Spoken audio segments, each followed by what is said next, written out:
Waves roll in with a steady rhythm, soft and endless, touching the shore with silver whispers tonight. The sky above is wide and deep, filled with stars that shimmer like forgotten secrets scattered in the dark. Somewhere beneath these waves lies a story, not carved in books, but held in the silence of the ocean floor. This is the story of Poseidon, the god of the sea, and a temple that once stood proud, but now sleeps below. Long ago, the temple was alive with music, candles, and prayers offered to the restless master of the tides. Fishermen sang songs before their journeys, children brought seashells, and the air carried the sound of devotion. But time has a way of softening voices, and the songs faded, replaced by silence and careless forgetting. The sea rose slowly, wrapping its arms around the temple, not with anger, but with a quiet, patient claim. Centuries passed, and the temple drifted into myth, spoken only in whispers by those who feared the deep. Yet the ocean remembers what people forget, and the waves carry tales back to the shore when the time is right.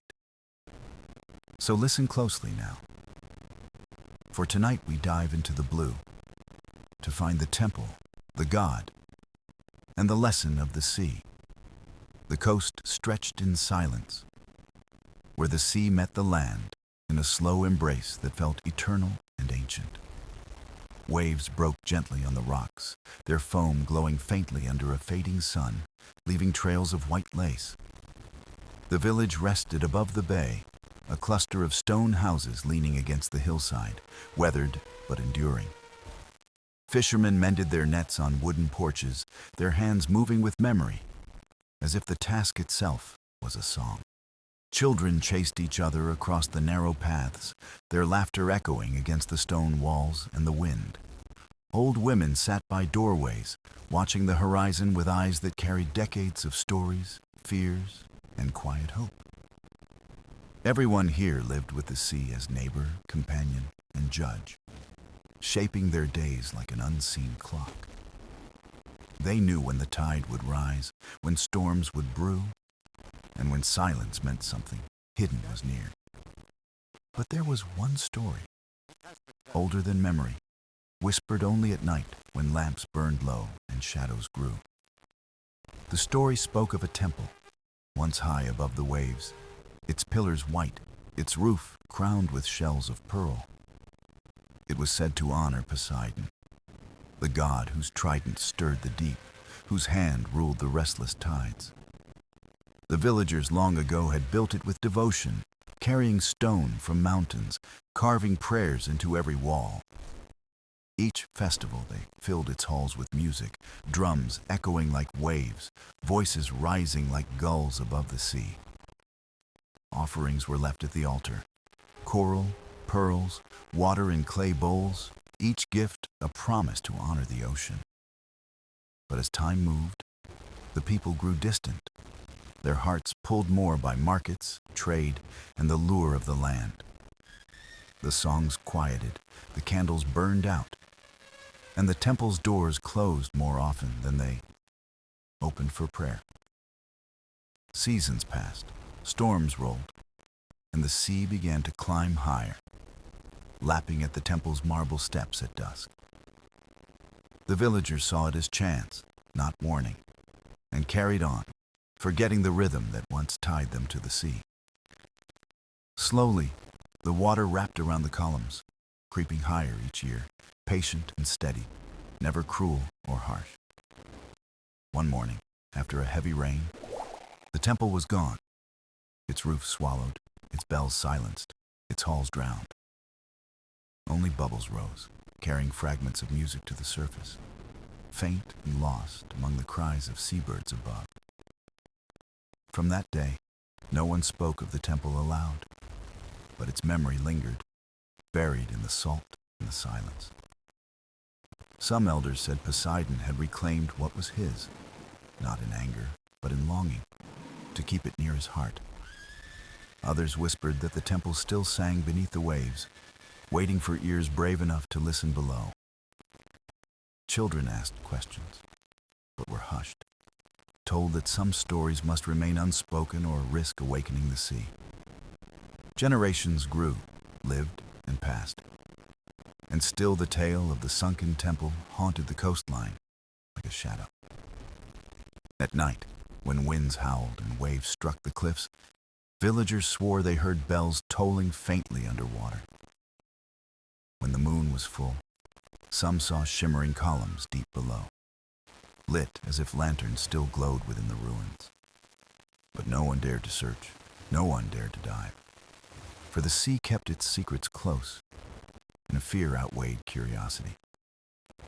Yet stories, like tides, always return, and even forgotten temples find a way to call out through silence.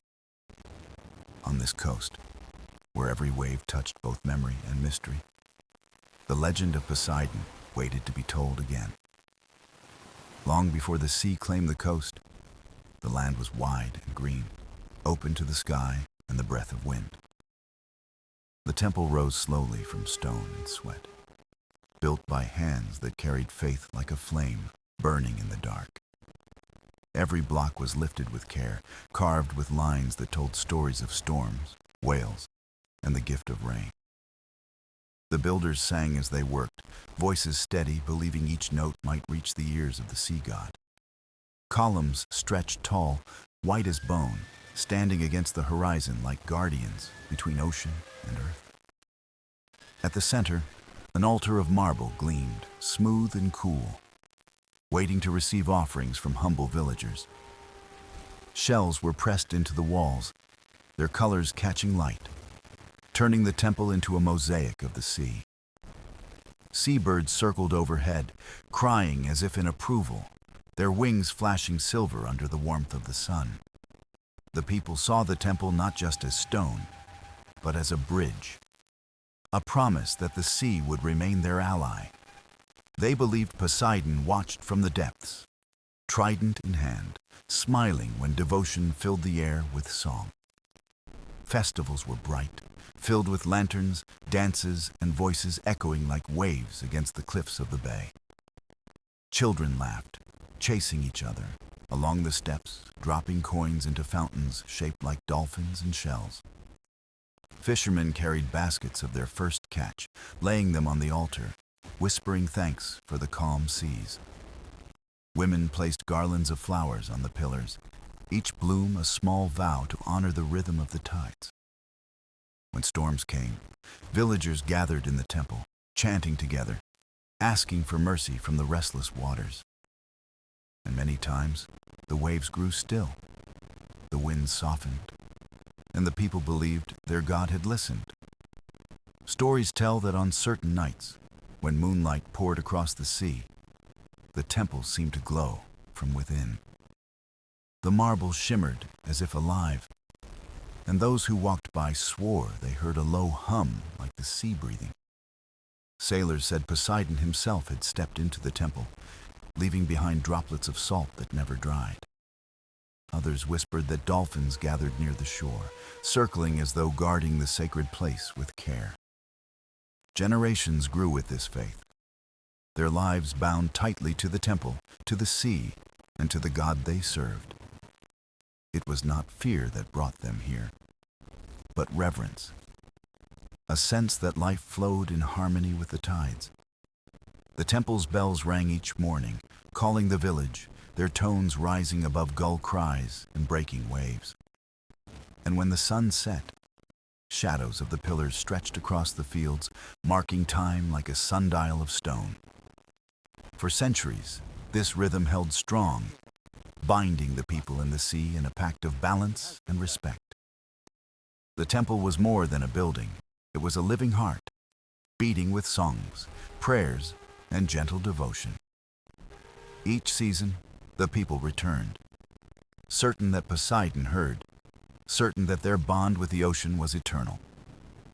But eternity is fragile, and faith, when left unattended, can slip away like sand carried by the turning tide. Though the temple still stood tall, whispers of change drifted, quiet at first, but steady as the pull of the sea. For now, though, the temple gleamed proudly, a jewel by the coast, holding the breath of a people and their god. When the temple stood in its glory, the bond between people and sea was woven through rituals and sacred vows. Each season brought new offerings, not of gold or jewels, but of treasures shaped by waves, wind, and gentle hands. Children searched the shoreline for shells, polished smooth by the tide, carrying them with pride to the temple steps. Fishermen laid their finest pearls on the altar, rare gifts pulled from the ocean's hidden heart with quiet reverence. Mothers wove nets from reeds and left them at the gate, symbols of harvest, patience, and the cycles of the sea. Songs rose at dawn, echoing over cliffs, voices lifted together to thank Poseidon for calm waters and safe passage. The sound carried far, reaching out across the open horizon, as if the sea itself paused to listen and reply. At night, lanterns lined the temple path, glowing like fireflies, guiding villagers with soft light toward the altar. There, prayers were spoken, not in fear, but in trust, words flowing like rivers into the depths of Poseidon's realm. Festivals were the brightest moments, when the temple became alive with laughter, dance, and stories of the ocean. Drums echoed like thunder, flutes sang like seabirds, and dancers moved like waves, rising and falling in rhythm. The scent of roasted fish and herbs drifted on the air, mingling with salt carried in by the evening tide. Children painted their faces with streaks of blue, pretending to be dolphins or waves crashing proudly against the rocks. Elders told tales of Poseidon's gifts, calm seas for those who honored him, storms for those who forgot their bond. Each tale reminded the people that harmony with the sea was not a right, but a promise renewed with each offering. The villagers saw Poseidon as more than a god. He was a guardian, a companion, a spirit within every ripple. And in return, they lived gently with the tides, fishing only what was needed, giving back as much as they took. They left parts of their catch in the shallows, gifts for the creatures of the sea, a silent pact of sharing. On quiet mornings, dolphins leapt near the harbor, a sign that Poseidon's gaze was kind, watching from the depths. When storms loomed, the temple bells rang, calling everyone to gather, to chant and to sing until winds softened. The villagers believed their voices braided together like ropes, strong enough to hold back even the wildest waves. It was said that once, during a violent storm, the temple glowed, and the waves bowed before the cliffs in peace. Whether true or not, the story spread, and faith deepened, carried like salt on every breath of ocean wind. The pact with the sea was not written in stone, but in habits, in rituals, in the heartbeat of daily life. Every catch, every song, every shell laid at the altar was a thread in a fabric of trust between land and water. Generations passed, yet the rhythm continued, each child learning to honor the sea as naturally as breathing air. To them, Poseidon was not distant but present. In the crash of the tide, the sparkle of fish, the whisper of shells. The temple stood as proof of their devotion, a shining bridge between the mortal shore and the god of the deep. And for a long while, the sea was gentle, the winds kind, and the people believed their bond would never fade.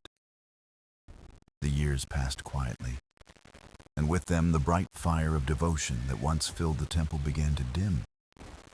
The villagers still lived beside the sea, but their eyes turned more often to trade, to markets, and to land harvests. Fewer shells were gathered, fewer songs were sung, and the voices that once echoed in the temple grew faint. Children no longer ran eagerly to the altar, and the path once lit by lanterns was often left in darkness at night. Fishermen brought their catch to merchants in the port rather than laying the first baskets at Poseidon's feet. The festivals became smaller, the dances shorter, the music softer, until only echoes remained of former glory. What was once a living rhythm of gratitude became a formality, an act done out of habit rather than belief. Elders noticed the change, remembering the days when the temple had glowed with color, song, and constant prayer. They warned the younger generation not to forget, not to let silence grow where there should have been music. But warnings were brushed aside like wind over the sea, for the people thought the bond eternal, unshakable, safe. The marble columns still gleamed in the sun, but dust gathered in corners, and offerings lay sparse on the altar. Lanterns no longer lined the temple steps, and nights grew darker, shadows stretching long across the quiet stones. The sea itself seemed to notice, its tide stronger, its voice louder, as if asking where the prayers had gone. Boats rocked harder in the harbor. Storms seemed to linger longer. Yet no one tied these changes to their neglect. The temple bells that once called the village each morning rang less often, their ropes frayed, their tone forgotten. Some children had never even entered the sacred hall, knowing it only as a story whispered by their grandparents. The dolphins that had once gathered near the shore came less often, their leaps rare, their songs lost to distance. On certain nights, when the moonlight spread across the sea, the temple looked lonely, wrapped in pale silence. Its walls still held the carvings of waves and whales, but they seemed to fade as fewer eyes stopped to admire them. The sea breeze that once carried songs to the horizon now moved only dust, rattling doors that no one opened.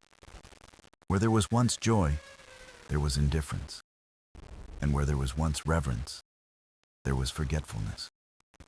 The pact with the sea weakened, not in a single day, but in countless small moments of neglect and distraction.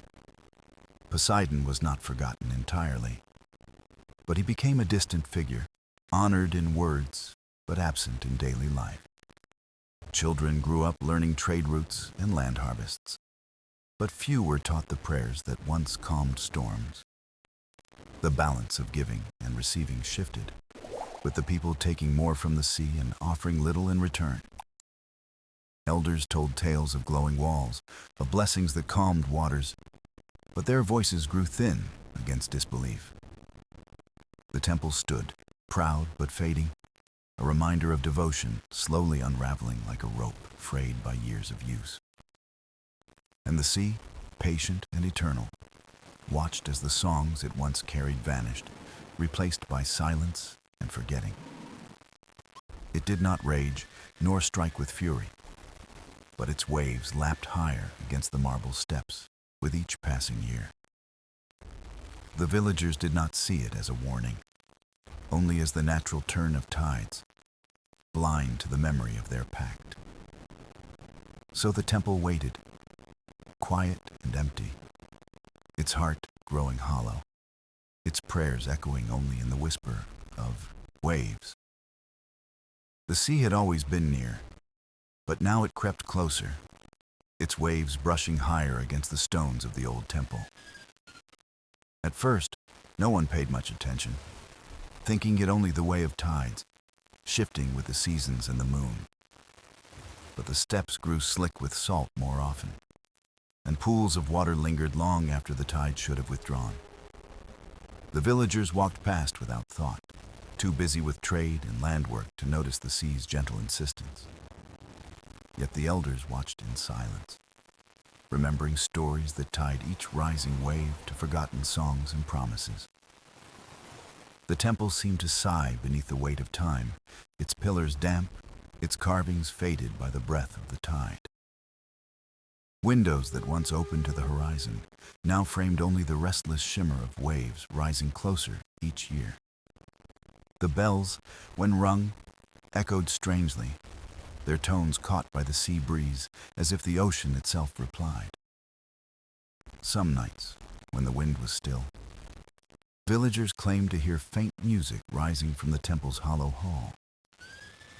It was not the laughter of festivals, nor the chants of prayer.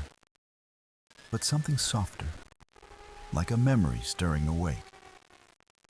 Children were warned to stay away from the temple steps, for water gathered there, dark and deep like glass.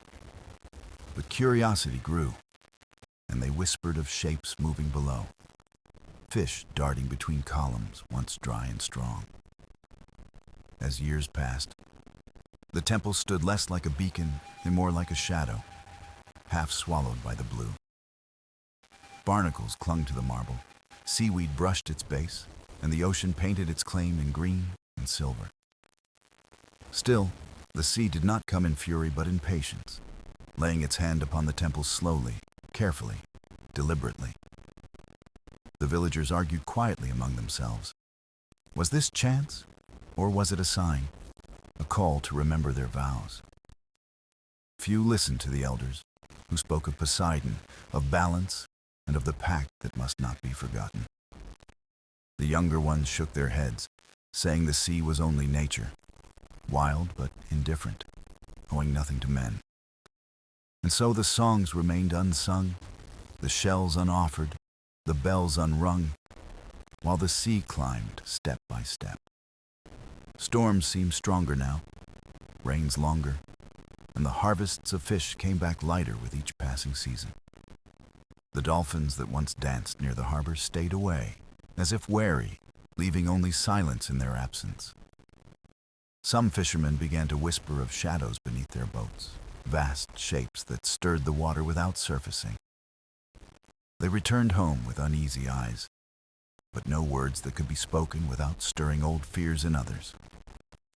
The temple, meanwhile, seemed both alive and asleep, its halls echoing with the voice of the tide more each day.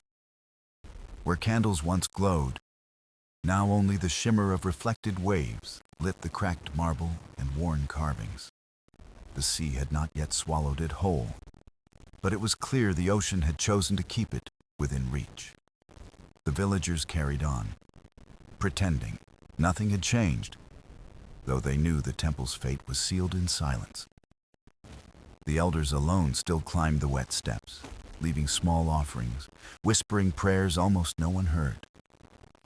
They spoke to the sea in trembling voices, asking not for calm, but for forgiveness for what had been forgotten. And though no answer came in words, the waves lapped gently against the stone, patient, steady, never ceasing. The sea was not cruel, but it remembered, and with each tide it pressed closer, reminding them of the bond. The temple stood there still, neither lost nor whole, waiting in half-shadow, held by both land and water alike. And in its silence, it carried the memory of songs, waiting for a voice brave enough to awaken them again. The night was quiet, the village wrapped in sleep, when the sea rose higher than it had in many generations past. Waves pressed against the temple's steps, not in violence, but with a steady hand that seemed guided by intention. The moon cast silver light on the water, and in that glow the temple no longer looked abandoned, but alive again. Its pillars shimmered with reflections, its carvings seemed to breathe, and the ocean's song echoed through its halls. Some villagers woke to the sound, drawn to the shore, where they watched in silence as the tide climbed further still. No storm had come, no wind had raged. Yet the sea advanced, calm and certain, covering stone with gentle persistence. The elders gathered, their faces pale, whispering prayers half forgotten, as if recalling words from distant youth. They told the others to bow, to honor, to speak the names of the god who once walked among their ancestors. But most only stared, unsure, uncertain, unwilling to admit what their hearts already knew, but their minds denied. For the temple now gleamed not with neglect, but with presence, as though Poseidon himself had returned in silence. Children clutched their parents, asking why the sea glowed, why the temple seemed to sing without voice or hand. No one could answer, though the elders wept softly, their tears falling like the rain of memory down their cheeks. The sea wrapped around the lowest columns, swirling as though in dance, circling the temple in a slow embrace. It was no flood of fury, but a rise of remembrance, the ocean reminding them of the bond long left untended. Villagers whispered that perhaps it was warning, or perhaps blessing, though they could not tell which it might be. The fishermen among them felt it deep in their bones, for they knew the sea gave much, yet always sought balance. They remembered catches that once overflowed their nets, and journeys across calm waters blessed by unseen hands. And they felt the weight of silence now, the years of neglect, the offerings left unmade, the songs left unsung. The temple bells rang that night without rope, swaying in rhythm with the tide, their tones carrying far inland. The sound was clear, solemn, not harsh, but heavy, a reminder more than a threat. A voice calling them to remember. Some fell to their knees upon the wet sand, though their words were clumsy, half prayers, half questions of doubt. Others turned away, fearful of what it meant, unwilling to admit that the god of the sea might still be listening. But the children, wide-eyed and trembling, felt awe rather than fear, as though they witnessed something sacred. They whispered that the temple was breathing again, that it had woken from a long sleep beneath the ocean's hand. And perhaps they were right, for the sea seemed to listen, its waves stilling, its song softening as dawn approached. The first light of morning revealed the temple half submerged, yet glowing with a calm strength against the horizon. The villagers stood divided, some ready to return with offerings, others turning away in denial of the divine. But none could forget what they had seen, the sea rising not in rage, but in remembrance, calling them to balance. The elders spoke of choices still left to them, of paths that might restore what had been lost to time and silence. And as the sun rose, golden on the waves, the temple stood proud within the tide, a bridge between men and the sea. The ocean did not retreat fully that day, but lingered, patient, as though waiting for an answer from the shore. It had spoken without words, through tide and song, leaving the people to decide whether they would listen or forget. And so began a new chapter, one where silence could no longer be mistaken for safety, for the sea had remembered. The days after the rising tide were filled with murmurs, as the villagers struggled to make sense of what they had seen. Some dismissed it as chance, the way of the ocean, though in their hearts they knew the sea had never moved so gently. Others whispered of Poseidon, of his presence in the glow of the temple, of a god who still listened to forgotten voices. The elders urged the people to act, to return to the temple with offerings before the silence deepened into loss. But doubt lingered, thick as fog, for years of neglect had hardened hearts, and belief was not easily reborn. The fishermen, however, grew restless, for their nets returned emptier, and their journeys seemed watched by unseen eyes. They remembered nights when dolphins guided them home, and mornings when calm waters blessed their wooden boats. Now they felt only unease, as if the sea withheld its gifts, waiting for a word, a song, or a single shell. The children, more than any others, begged to return to the temple, their dreams filled with music that had no source. They spoke of figures in the waves, tall and shining, who vanished when they woke, but left wonder in their minds. Parents shook their heads, calling them fanciful, yet they too had felt the pull when the bells rang on their own. At last, one night, the elders gathered with lamps, walking the path to the temple steps, now damp with salt. The villagers followed, hesitant, drawn by curiosity more than faith. but unwilling to be left behind in ignorance. The temple stood half-veiled in moonlight, the water lapping at its base, its walls glistening as though freshly polished. Inside, the air was heavy with the sound of waves, a rhythm that echoed like a heartbeat beneath the stone floor. The elders placed shells and bread upon the altar, their hands trembling, their voices rising in forgotten prayer. Their words were broken, uncertain, yet the sincerity of age carried weight, like sparks kindling in the dark. The villagers watched, and some joined, their voices halting, while others stood silent, torn between belief and fear. The children knelt without hesitation, scattering flowers gathered from the cliffs, whispering thanks into the air.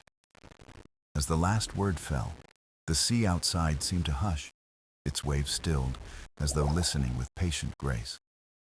Then came a sound, soft but clear, the low hum of the temple stones, vibrating with an energy long asleep. The carvings on the walls shimmered faintly, waves and dolphins etched in marble glowing like living creatures. A breeze swept through the hall, carrying the scent of salt and the distant call of gulls over an unseen horizon. The villagers gasped, some stepping back, others falling forward, as the temple itself seemed to awaken once more. The bells rang again without touch, their tones deep, carrying not warning but a solemn call for remembrance. The children smiled through their fear, pointing toward the altar, where the water shimmered like glass and light. No figure appeared, no thunder roared, but presence filled the space, undeniable, vast, yet calm and steady. Poseidon was not seen, but felt, his silence louder than speech, his patience vast as the ocean spread beyond them. The villagers knew then what the elders had long warned, that their bond had not broken, only weakened with neglect. It could yet be mended, not through fear, but through balance, through gratitude, through songs yet to be sung. They left the temple in silence that night, not burdened but stirred, their hearts alive with questions and hope. The sea had not turned away, nor had it punished, but it had spoken, waiting for them to choose what came next. And though the village slept uneasily, the temple stood tall, half in water, half in light, a bridge unbroken. The morning after the temple stirred, the village was alive with debate, each voice pulling in a different direction. Some wanted to restore the old ways, to bring back offerings and songs, hoping to mend the bond with the sea. Others argued that it was superstition, that the sea was only nature, not a god who listened to mortal words. The elders spoke with urgency, reminding all that neglect had already brought warning, soft though it had been. They told of ancestors who had walked this same shore, who had known balance as the truest gift of survival. But younger voices shouted louder, speaking of trade, of crops, of markets beyond the ocean that mattered more.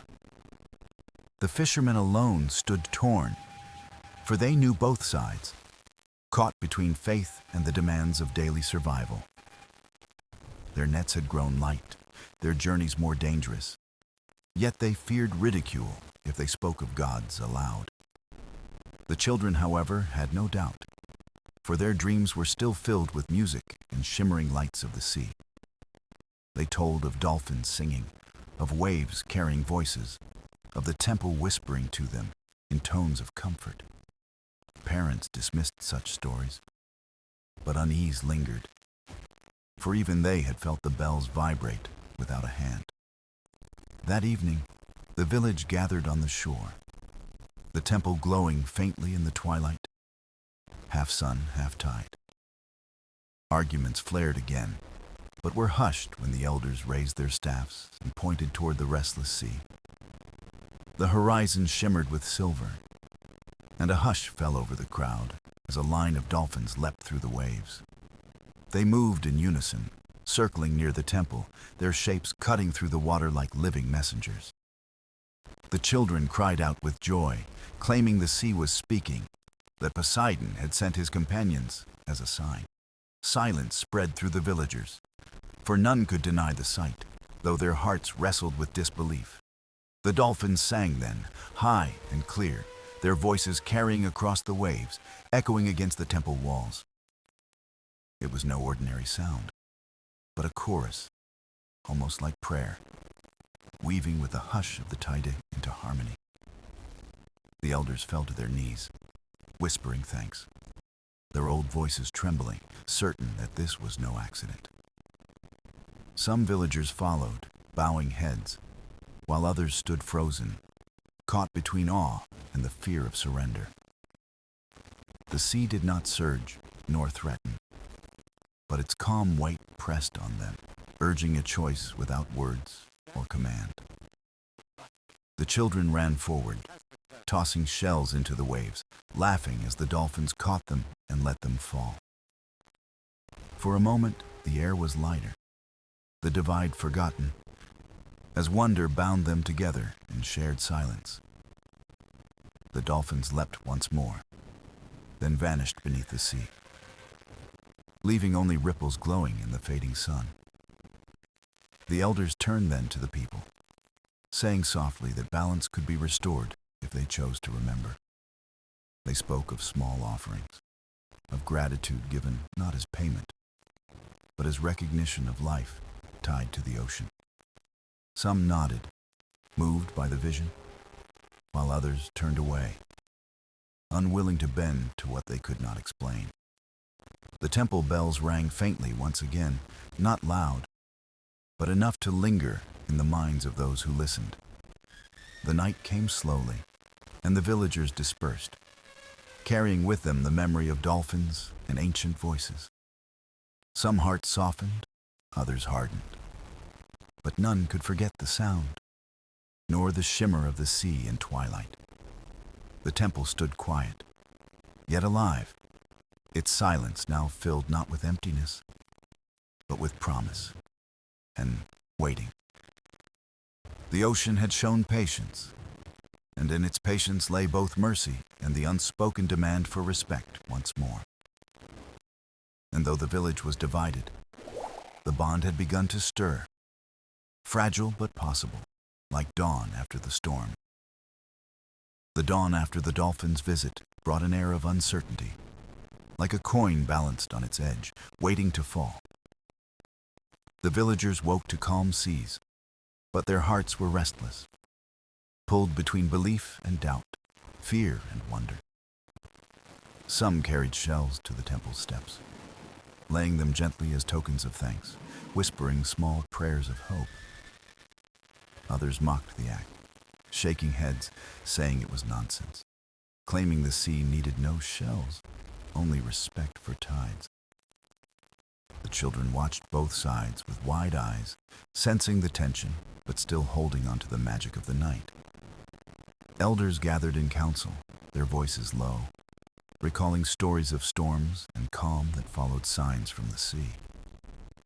They argued not with anger, but with urgency, knowing hesitation could invite silence, or worse, from the ocean depths. One elder rose, leaning on his staff, his voice steady as he spoke of balance, of gifts freely given and returned. He said the dolphin song was not command, but invitation, a chance for the village to walk beside the sea once more. Some nodded slowly, stirred by his words, but others remained unmoved, their minds tethered to trade and reason. The fishermen lingered in between, drawn by memory of dwindling nets, unsure whether to bow or to stand tall. That evening, a small group returned to the temple, bringing bread, water, and flowers, leaving them by the door. They did not chant, nor beg, but offered in silence, hoping gesture alone might be enough to awaken goodwill. As the last flower touched the stone, the bells within the temple chimed, soft as sighs, yet clear in the night. The group gasped, but felt no fear, only a deep warmth, like the tide embracing sand before drawing softly back. They hurried to tell the village. But when dawn came, only faint echoes remained, and doubt stirred once again.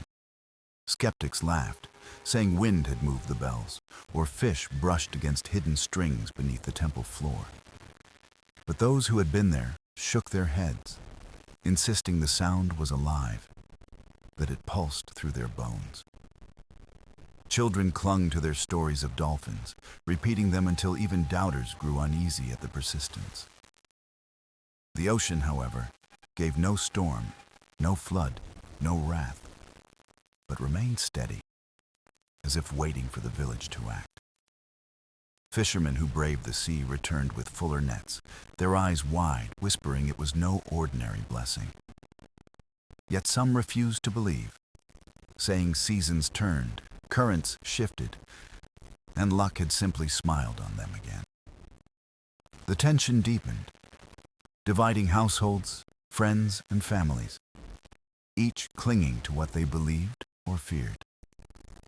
But beneath the surface, something else stirred, unseen, a presence old and vast, listening with patient silence.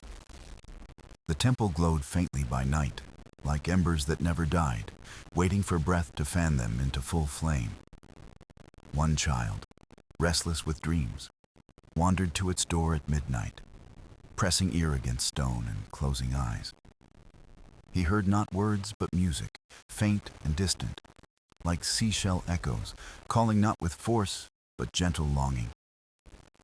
The child whispered back, promising they would not forget, promising the sea they still believed in its embrace. A ripple of light moved through the temple then, soft as moonlight on water, before fading again into quiet. When he told the elders, some wept softly, believing the bond could yet be healed if faith was carried forward. But the village as a whole still wavered, like a ship without anchor, waiting for wind to guide its uncertain path. The ocean waited too, its tides moving as always, timeless and vast, holding within them the choice of balance. And though the people could not see him, Poseidon himself watched, his gaze deep and patient, as old as the sea. He did not command nor threaten, but his presence lingered, waiting for humanity to choose respect over doubt. The dolphins had sung, the temple had stirred, and now the next move lay not with the god, but with the people. The morning broke with soft light across the waves, yet the village carried a quiet heaviness, a weight of indecision.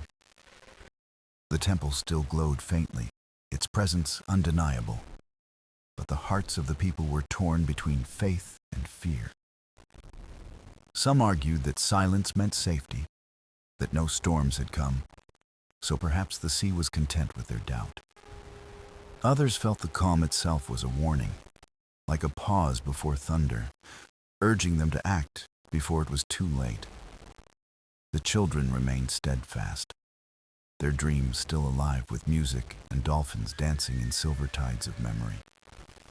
One child spoke of hearing footsteps in the temple at night, not heavy or harsh, but steady, like waves on the shore. The elders leaned close, listening with care, for they knew children often heard truths that adults refused to face. That evening, the council called for gathering, every villager summoned to the firelight to speak their hearts aloud. Voices rose with passion, some pleading for offerings, others laughing, insisting the sea was no god, only water. The arguments swirled like storm winds, but in the midst, the fishermen finally stood, their voices heavy with truth. They spoke of nets once empty, now full, of journeys once perilous, now calm, of blessings that felt beyond mere chance. Silence fell for a moment, for the fishermen were trusted, their words carrying weight like anchors on shifting sand. One elder lifted his hand, saying the temple was not asking for gold or treasure, but for gratitude in its simplest form. He said, even a whispered thank you cast into the waves, could be enough to honor the bond and keep it alive. The villagers stirred uneasily, for gratitude was not costly, yet it required humility, a bending of pride to the sea. The fire cracked, shadows danced, and still no decision came. The village split like two halves of a broken shell. That night, as the moon rose high, the temple bells rang again, clear and low, carried by the wind to every ear.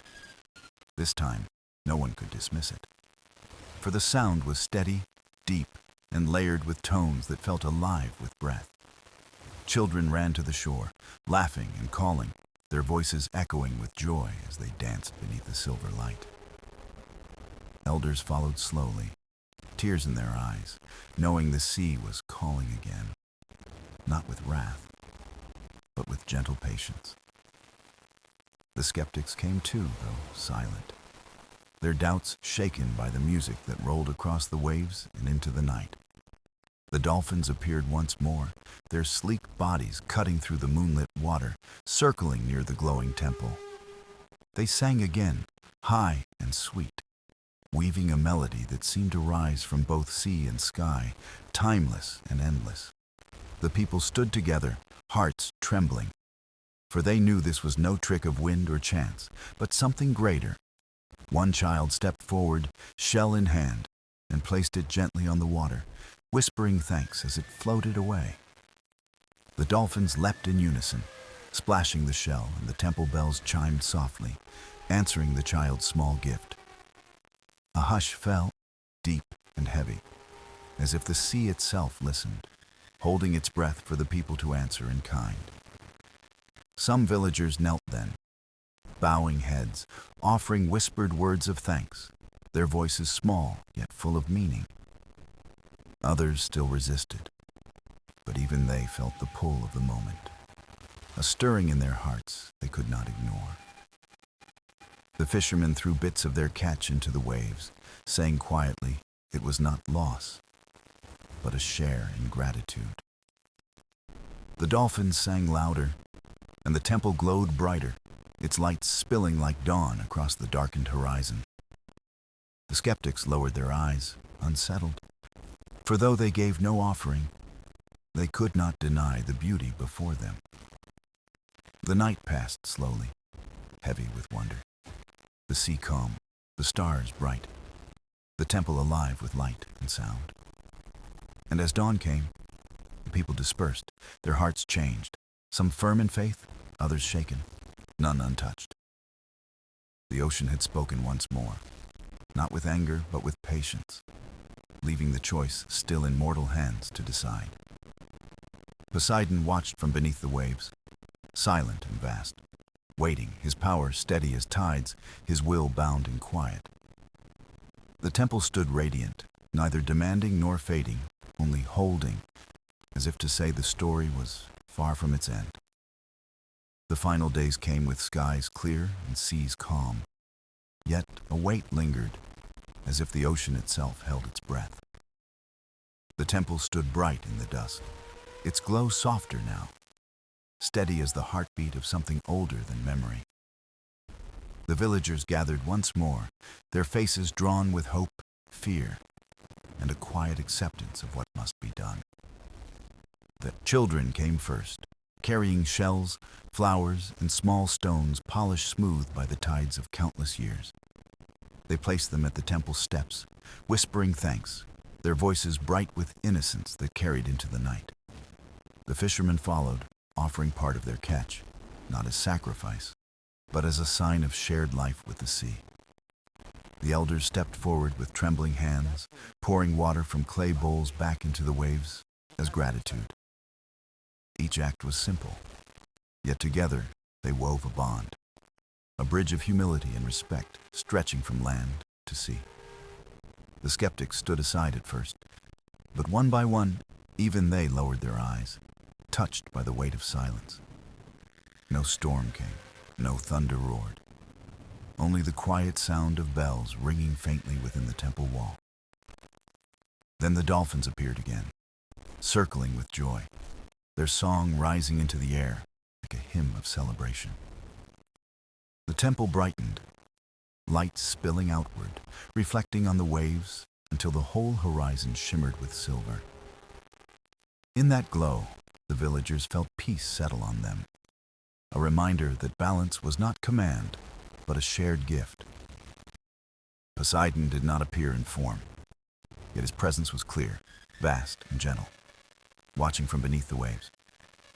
It was not wrath they felt, but love deep as the sea, patient, eternal, asking only for respect freely given. The people knelt together, not in fear but in harmony, their voices soft with promises of remembrance and care.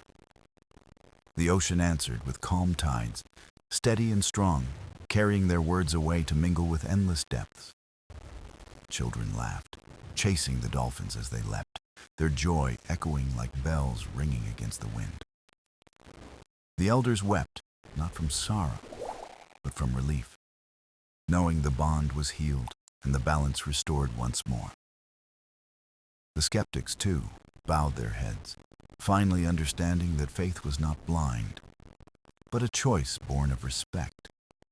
The temple's glow softened, no longer a warning, but a beacon, a promise that peace had been accepted by the sea.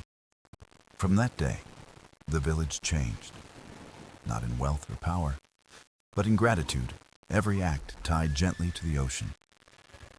They sang songs at dawn, not as ritual but as greeting, words of thanks carried on the wind toward the horizon.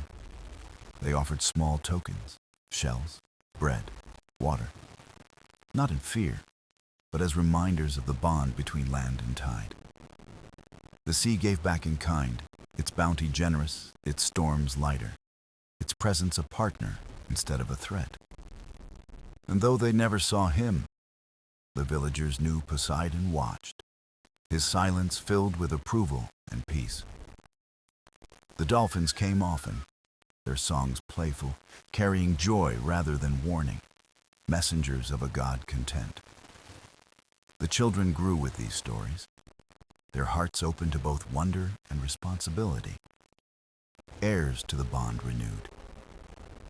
The temple remained, not grand or towering, but alive with light, a symbol of balance carried through generations. Travelers from far shores would come and ask of it, and the villagers would tell, not of fear, but of gratitude. They spoke of the night the sea sang, of the dolphins' dance, and of a God who waited with patience instead of wrath. And in every telling, the story lived, reminding all who heard that balance was not won by force, but by respect. The waves rolled endlessly, the horizon stretched wide, and the temple stood as a bridge between mortal and divine. Poseidon and the flooded temple were no longer a tale of warning, but a story of harmony carried through time. And as long as the bells rang faintly in the night, the village would remember, and the sea would remain at peace.